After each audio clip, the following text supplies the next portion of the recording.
Hey, what is Google Tag Manager? Why do you need it? And how to install it and set it up in 2022? The main question, I guess, is what that even is. Why do you need it if you have like Google Analytics or something else installed? But basically think of it as a container to manage everything that you have on the website in terms of tracking, analytics, and everything that you put on the website, to have it actually done in a single place with some common controls that you can use. If you add some conversion, it can be an add to cart button or like a conversion into an order, or many others if you're selling some services or have like non-e-commerce type of business. So for every conversion, you would want to send it to your tracking platforms as well as advertising networks, maybe something else. Being able to set this up in a single platform in one place is what you can utilize using GTM, using Google Tag Manager. This is why I really recommend you use it, just because this is so easy then to control everything. And once you set up a new event, you set this up in a single place, in a single space. And setting up a Google Tag Manager account is actually super easy.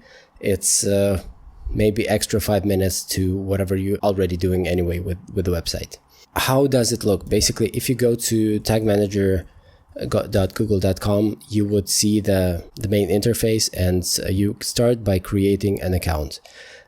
This is super easy. You select the country and your company name, and you can set up your first container right away by giving it your website and setting it up for either web or some application. For the simplicity, I will start with the web version only, because this is probably the majority of cases for online shops, and whether you're using like Shopify, WordPress, whatever website you have. Once you do some setup,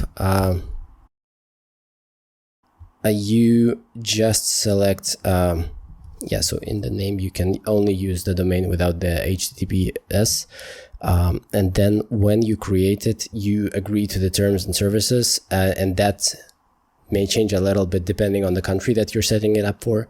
And then what you have loaded is an empty container with an instruction of how to do this. It's super straightforward.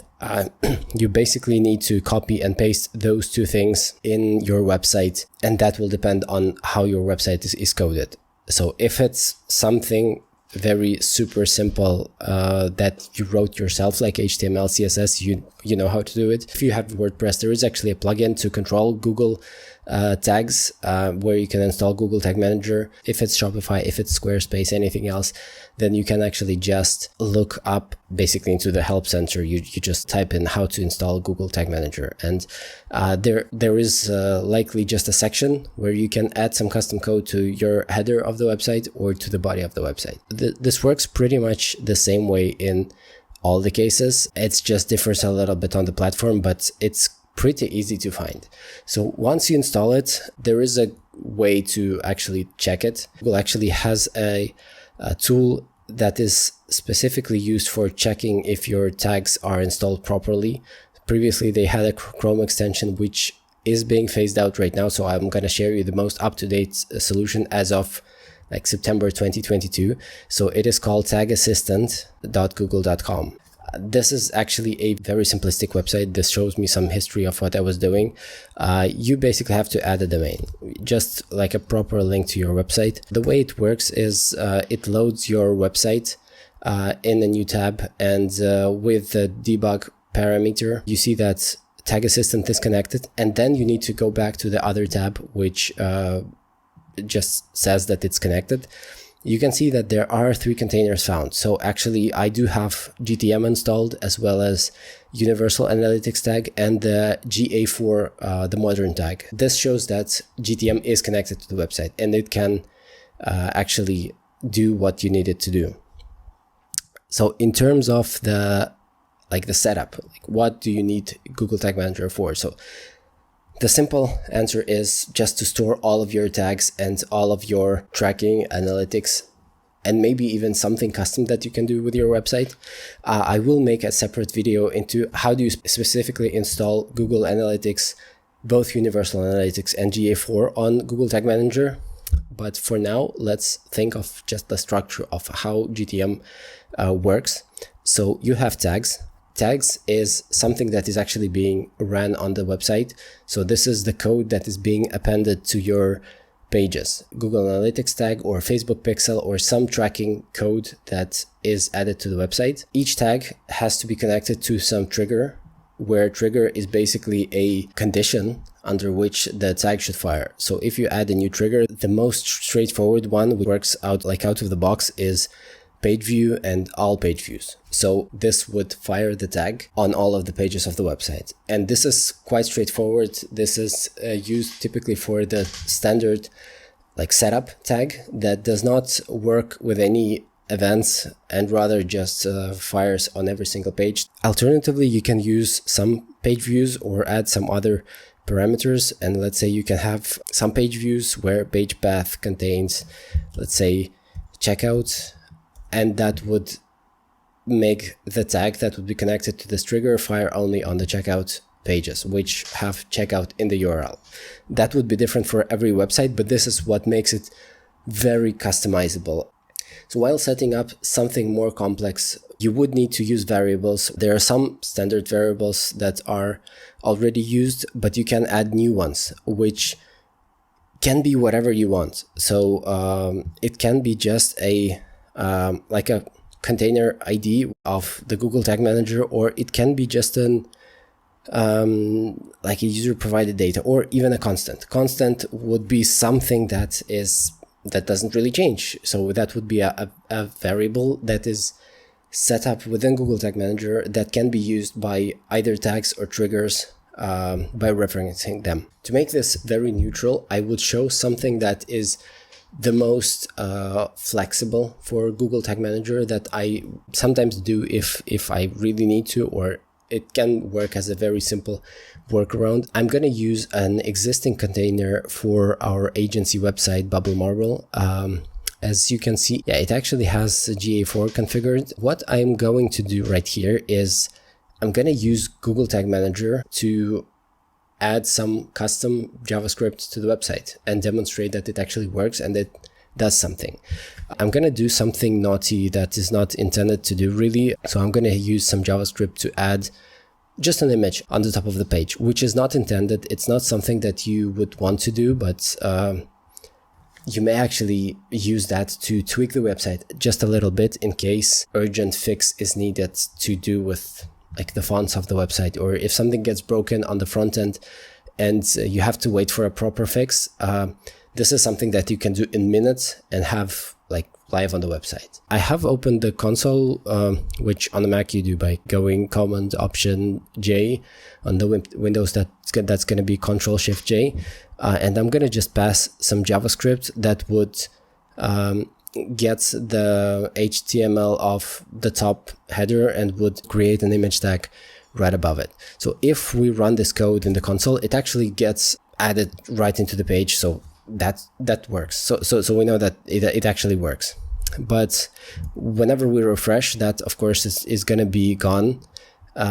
So the way I'm going to do this is I'm actually going to create a new tag, which I'm going to call JS banner or whatever. And then when setting up tag configuration, I'm going to say custom HTML.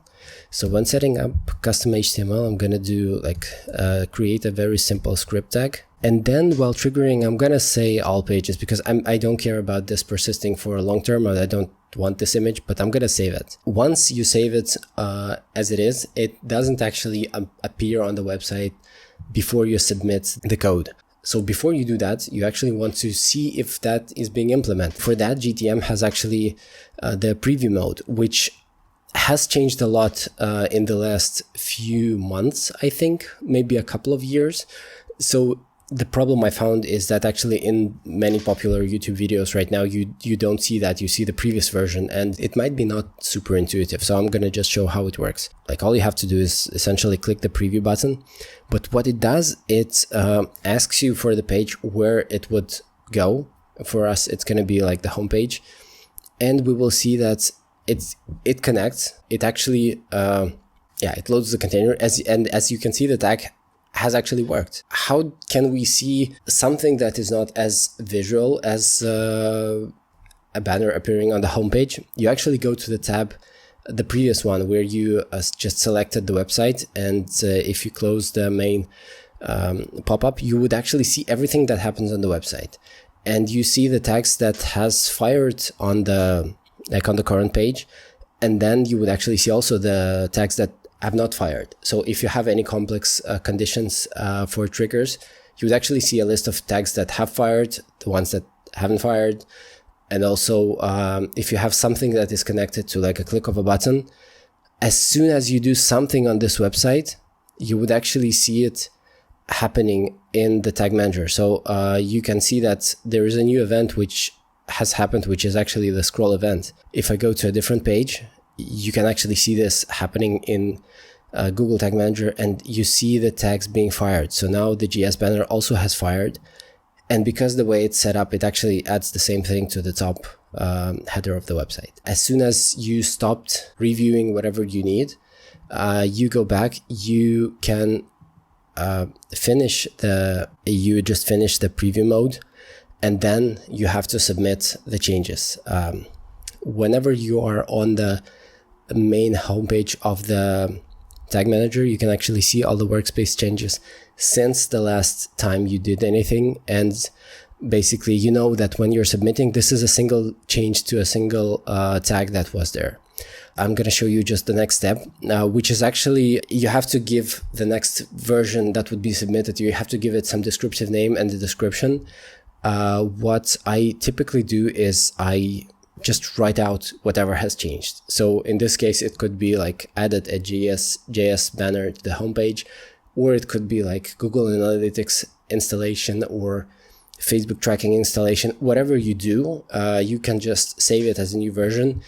And then whenever something breaks or something happens, you can also always troubleshoot, and you have all the list of versions, and you have a way to simply go to some previous version. So this is it. Let me know if you have any questions. I will follow up with the new videos on how do you add Google Analytics using Google Tag Manager. If you like this video, don't forget to hit the like button and subscribe to the channel.